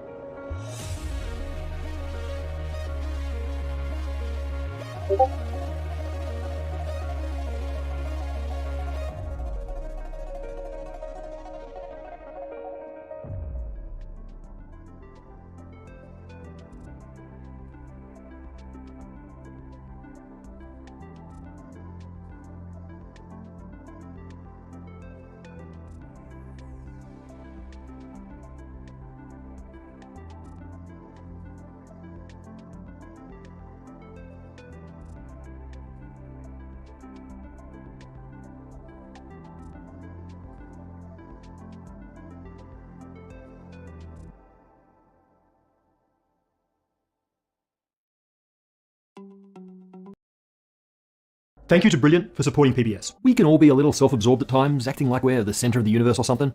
Well, let me first tell you where the center of the universe actually is, before you decide that's where you are. For most of history, all of humanity has been pretty self-absorbed, astronomically speaking. We imagined the Earth as the center of the cosmos until Nicholas Copernicus shoved us off our pedestal onto a random rocky planet orbiting an ordinary star in the outskirts of an unremarkable galaxy. Ever since then, astronomers have embraced the Copernican principle, which states that we are not in a special place in the universe, at least once you factor out the selection biases of needing to be somewhere moderately hospitable. And the Copernican principle inspired another important idea. Not only are we not the center of the universe, but the universe doesn't have a center. Once you zoom out far enough, the universe looks basically the same everywhere. This is called the cosmological principle. But neither the Copernican principle nor the cosmological principle are actual laws of physics. They are philosophical positions, guiding principles that so far have not led us astray. I think both must be right, but I don't know for sure, and it sure would be nice to feel special again. Today, we're going to ask a simple-seeming question that will lead to some pretty wacky places. The question is this: if the universe has a center, where is it? You might imagine that the center of the universe is the place where the Big Bang happened, the origin of the explosion that created everything. Well, this would be wrong, but it's easy to understand the misconception. Thanks to Edwin Hubble, we know that distant galaxies are racing away from us, and the further we look, the faster they're moving. It looks like the Milky Way is at the center of a colossal explosion, or as Kelvin more poetically named it, a horrendous space kablooey. But the Big Bang isn't an explosion emanating from one point in space. The recession of the galaxies is just as well explained if all of space is expanding evenly everywhere. Galaxies appear to be receding due to the space between them stretching. Most importantly, this looks the same no matter what galaxy you're in. In this picture, the Big Bang isn't something that happened at a single point in space. Instead, it happened everywhere at the same time. All space was created at that instant. Google "where is the center of the universe" or "where did the Big Bang happen?" and you'll get this basic story for the first 50 pages. And that's because the story is probably right. But today I want to dig deeper and see what assumptions are behind this interpretation, and also ask what it would mean if those assumptions are wrong. But before we mess with the standard narrative, let's make sure we understand what it is. As with much, it starts with Einstein. His general theory of relativity explains gravity as the warping of space and time due to the presence of mass and energy. General relativity can be used to calculate the space-time curvature produced by the Earth or the Sun to determine their gravitational effects. It can also give us the gravitational field of the entire universe, which tells us the shape of all space-time. It wasn't actually Einstein who worked this out. Alexander Friedmann solved the Einstein equations for the whole universe by doing the mathematical equivalent of grinding up everything in the universe into a fine paste and spreading it evenly through space. That gave him equations of motion that described how the universe must evolve, and a shape defined by something called the Friedmann-Lemaitre-Robinson-Walker metric, also named for those three others who came up with it at around the same time. The simplification really paid off. For one thing, it predicted that the universe could not be static. It had to be contracting or expanding, and that was more than a decade before Hubble discovered that it was the latter. The FLRW metric also predicts that there are only three possible global shapes to 4D space-time, determined entirely by one number, the curvature. Depending on whether the average curvature is positive, negative, or zero, we get one of three shapes, which we call closed, open, or flat. The exact shape is determined by the relative amounts of matter and dark energy in the universe, as well as its current expansion rate. The presence of matter increases the curvature, and the presence of dark energy decreases the curvature. We can't visualize the center of a forward interpretation of the FLRW metric for a closed universe. Those three spatial dimensions just loop back on themselves. But actually, we can sort of give a location to the center of the expanding hypersphere, because at one point we were at that center. So far, we've ignored the dimension of time. Our universe is expanding. In the case of the closed universe, that means it started out as a very, very tiny hypersphere surface and got bigger. So, very crudely, we can think of the radial direction as the dimension of time. It would be more accurate to say that the radial dimension of this expanding hypersphere is represented in the math by the scale factor, and the scale factor increases as time increases. But it's fun to think of the center of the expanding hypersphere as being a location in time, because that means we really can point to the location of the Big Bang by pointing to the past. And conveniently, you can point to the past by pointing in any direction whatsoever. I'm serious, hear me out. You can point at, say, the moon by ensuring that a line drawn from your outstretched finger intersects the moon. Of course, you wouldn't be pointing at the moon of the present. It would be the moon of the past, because you're aligning your finger with light that has only now reached you from the moon, and that light started traveling 1 second ago. Now, imagine that 2D dweller points at a random direction. Draw a line in that direction, and at the same time, reverse the flow of time to see what it intersects. The line loops around the closed universe as the sphere shrinks, until eventually all points in the universe, including the line that we're tracing, coincide with the center. It's the same with our universe. Point in any direction and you're pointing at the Big Bang. And if the universe really is closed, you're also pointing at the point where all space occupied the geometric center of the hypersphere. A lot of this stuff is also true for a flat or open universe. The 2D analog of the flat universe is an infinite flat plane, while the open universe corresponds to a sort of saddle shape, what we call a hyperbolic plane, which also stretches on forever. In both of these cases, there's no geometric center, even in a fictional higher dimension. However, you can still point at the Big Bang by pointing in a random direction, because the line traced from your finger also ends up at the beginning of time. These lines we've traced have a name. They're called null geodesics. They're the grid that define the fabric of space-time in general relativity and correspond to paths followed by light. No matter the geometry of our FLRW universe, all geodesics converge to a single point in the past and end there. In the language of GR, we call this ending of space-time paths geodesic incompleteness. Geodesic incompleteness is just a fancy way to say singularity. There is literally no direction that you could point that would not intersect the Big Bang if traced backwards, and that's true anywhere in the universe. We say that the Big Bang is a past space-like singularity, which means it occupies all of space at t=0 and is in the past of all paths through spacetime. Okay, so maybe the location of the Big Bang isn't at one point in this universe, but can we still say that the Big Bang happened at one point? I mean, if all points converged onto the same point at the beginning, if all geodesics emerged from that point, does that mean the universe started out point-like? In the case of the closed universe, that's easier to imagine. Rewind the growing sphere, and it approaches a single point at t=0. But what about an infinite universe? The math of the FLRW metric and the Friedmann equations tell us that as time approaches 0, the distance between any two points approaches 0. But at the same time, there are infinite points. So did the universe start out point-like at t=0 and then suddenly become infinite in size? Well, the size of the universe at t=0 is 0 times infinity, which is neither 0 nor infinity, it's the point where the math breaks. And that's the nature of singularities. They are discontinuities in the math we use to describe the universe. They probably also represent places where our understanding of physics breaks apart. Stand by for our theory of quantum gravity to resolve that one. By the way, there are close parallels with the singularity of the black hole. We might ask whether the Big Bang is a reverse black hole, also called a white hole. We might, but we won't. That's a topic worth its own video, although as a spoiler, the answer isn't as obviously in the negative as you might think. Okay, so we have the state of the current wisdom on the shape of the universe and the non-existence of its center, but I promise to tell you how this might not be true. Remember that Alexander Friedmann came up with his solution for the shape of the universe by assuming that matter and energy are evenly spread out everywhere. He assumed a homogeneous universe, and assumed the cosmological principle. But what if he was wrong? It turns out there are ways to make sense of Hubble's observation of the receding galaxies that don't require an infinite universe nor a hyperspherically looping universe, and you can do it without breaking Einstein's general relativity. One of the alternative solutions was discovered by Georges Lemaitre, who was the L in the FLRW metric. Lemaitre asked what the universe might look like if it was not homogeneous. He sought solutions to the Einstein equations for a universe that is lumpy on the larger scales. In one of his solutions, matter was distributed with constant density across a spherically symmetric cloud. But beyond that cloud, the density could change, or space could be empty. He found that an observer in a sufficiently large cloud that was expanding or contracting would observe an expanding or contracting universe that looked exactly like an FLRW universe. At around the same time, Richard Tolman made the same discovery, and so we call this solution the Lemaitre-Tolman metric. Such a universe would have a center, the center of the cloud, assuming that the cloud is finite. I should point out that this doesn't necessarily break the cosmological principle, because it could still be that our bubble is small on the most ridiculously gigantic scales, and that if you zoom out to many, many, many times larger than the observable universe, everything evens out smoothly. So you can find a Lemaitre-Tolman universe inside a greater FLRW universe. And there's even a scenario where this might be the case. That's eternal inflation, which proposes that our universe is just one bubble of relatively slowly expanding space, embedded within an unthinkably colossal region of exponentially accelerating space. Check out our episode on that for this insane seeming proposition. Long story short, the universe probably doesn't have a center, and if it does, we may never know. The evidence of there being a boundary to our bubble is very likely far beyond our cosmic horizon. In that case, as far as we know, there could be a center, and we could be at it. So go right ahead and get back on that pedestal. We know it's almost certainly not true, but no one is ever going to prove that the Earth, humanity, even you personally, are not at the very center of a very non-Copernican spacetime. Thank you to Brilliant for supporting PBS. To understand astrophysics, Brilliant believes that it helps to have a solid understanding of relativity. Brilliant has a lesson on special relativity that includes interactive challenges and problems to solve. A hands-on approach can guide you through thinking strategies for challenging subjects like relativity.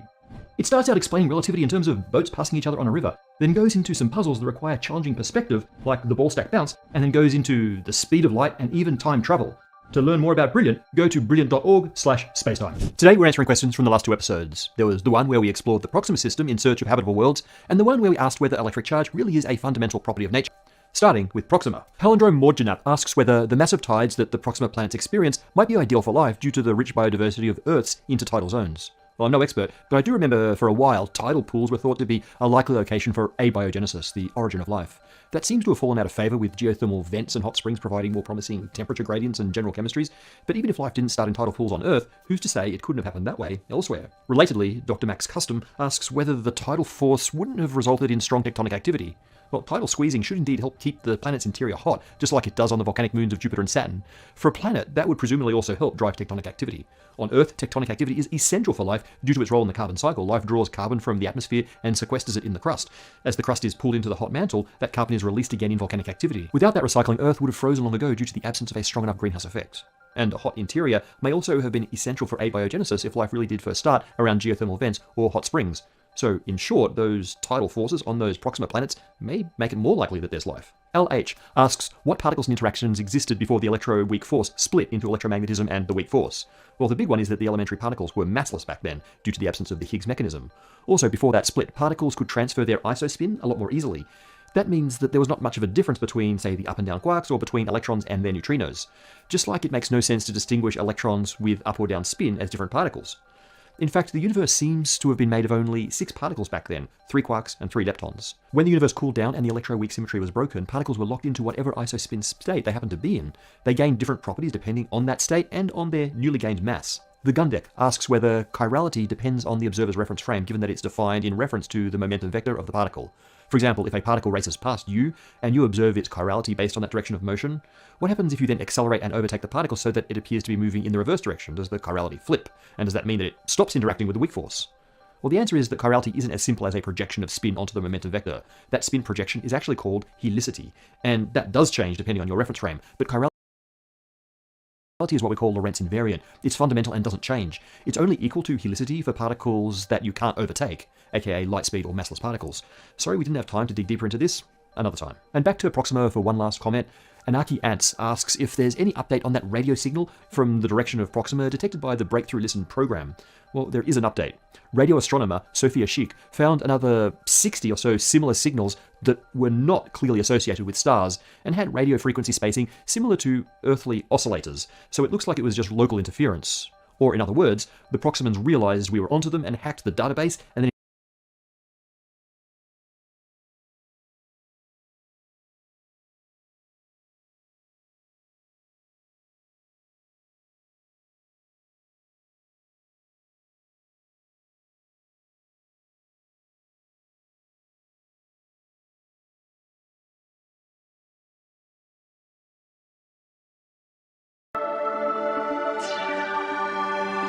Hey guys, welcome to the Liberal Hive Mind, a channel solely focused on exposing the abundant hypocrisy of the left. Political rock star, political superstar Ron DeSantis strikes again. And that is the beauty about someone like Ron DeSantis, is what I keep saying. When the man believes in something, when the man knows that he has his Florida constituents behind him, and that's a very important thing here in this story. We're not talking about activists in California and New York who are blah blah blahing on Twitter. We're talking about Floridians. When Floridians support or don't support something, Ron DeSantis is there to make their voices heard. Regardless of the manufactured outrage and outcry from all these California liberals, he does the right thing. When he says he's going to do something, he actually does it. No empty threats, no empty words, no empty political promises. The man continues to deliver. And here we go, not just another empty thread. When Ron DeSantis said he was going to revoke the special privileges that he believes Disney wrongfully possesses. There's a lot of these special privileges that are not justifiable, but because Disney had held so much sway, they were able to sustain a lot of special treatment over the years. I would say any special privileges that are in law, I would like to get rid of generally. It wasn't just empty political talk, he literally meant it. Then he put it into motion, and the Florida Senate has just passed a bill which officially ends Disney's self-government. You gotta love it, folks. Ron DeSantis ain't playing no games, and liberals are absolutely furious, just as you might expect. Let's talk about Disney and lefties getting absolutely BTFO'd. Let's debunk and tackle all of the lies and all of the nonsense. But of course, before we get into any of it, please make sure to leave a like, a comment, subscribe, share the video as much as possible. We are still shadow banned with the YouTube algorithm, hidden from non-subscribed viewers. And with that out of the way, let's roll the tape. All right, folks, so let's first start off with a clip from MSNBC and Simone Sanders, supposed left-wing socialist Simone Sanders, who worked with Bernie Sanders, not only being a massive hypocrite, but let's just say her prediction didn't exactly end well. I mean, this is ridiculous. And I know bashing corporations is popular left and right these days. I'd be careful going. Oh, my money is on the Disney lobbyists, honey. Would you my money is on the Disney lobbyists. Do you think those state legislators down in Florida are going to bend to the will of the governor? Her money is on the Disney lobbyists. Isn't it funny when all these far lefty, anti-big corporation, anti-corporate money in politics, anti-lobbyist left-wing Democrats all of a sudden cheer for massive corporations and lobbyists when they feel like it's politically beneficial for them? But that prediction definitely didn't end well, and it certainly didn't end well for Disney and Disney lobbyists as Florida Senate passes bill to eliminate Disney's special tax district. Tim Swain gives us the numbers. Breaking: Florida Senate on a 23-16 vote just passed legislation ending Disney's tax privilege, self-governing power, and special exemption status. Who wields the power? This is what happens when you have a government that truly represents the will of the people and doesn't give in to corporate lobbyists pushing some nonsense California political agenda in a place where that stuff doesn't fly. Every single political analyst across the mainstream media has been saying the same thing. There's no way Florida's actually going to do this. No way. Well, you know what? He did exactly that, and now they're claiming, well, it's just performative. It's political theater. You have all kinds of lefties attacking Ron DeSantis and attacking Republicans in the state of Florida. Most of them pushing the story now that Disney allegedly or apparently has $1 or $2 billion